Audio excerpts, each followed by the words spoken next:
personalan na yan, hindi na ano yan, hindi na showbiz yan, personalan na yan. Yun ang sagot ko. Next question. Tanong po ito galing kay Ningas JP ulit.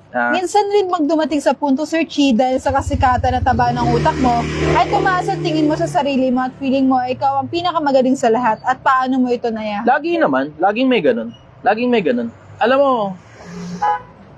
every now and then pumipitik yan.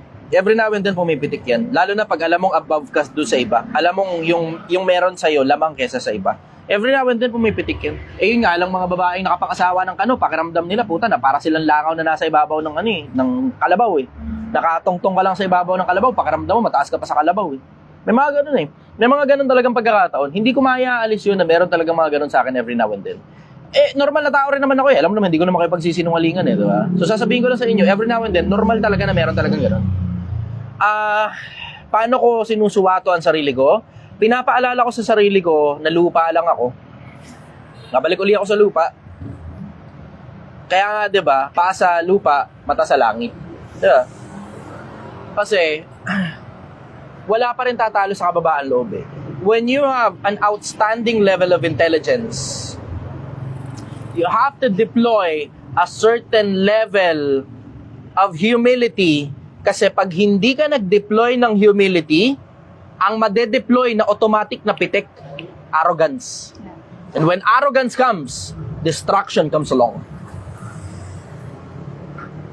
Ang wakas ng kapalaluan ay kahihiyan. Yun ang laging dulo ng kayabangan. Ang dulo ng kayabangan, pagkapahiya. At napakarami ng influencer na nakita nyo dyan sa social media na napahiya. Napakarami ng ambaho ng tingin ng mga tao sa kanila kasi yung mga ginagawa nila plus yung ugali pa nila, ambaho ng tingin ng mga tao. Ngayon, unti-unti, nagbabago na eh. Kung di nyo napapansin Pilipinas, meron akong napansin. Ito, isa sa mga pinakamalalaking napansin ko. Akin muna, sandali atensyon nyo, Pilipinas. Meron ako isplok sa inyo. Malupit to. Tangin na matindi to.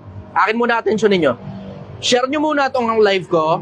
I-heart nyo muna itong live ko. Gusto ko makita 60,000 hearts sa TikTok.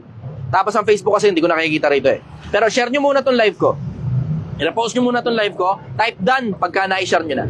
Meron ako isplok sa inyo malalaki. Malaking bagay ito tungkol sa social media.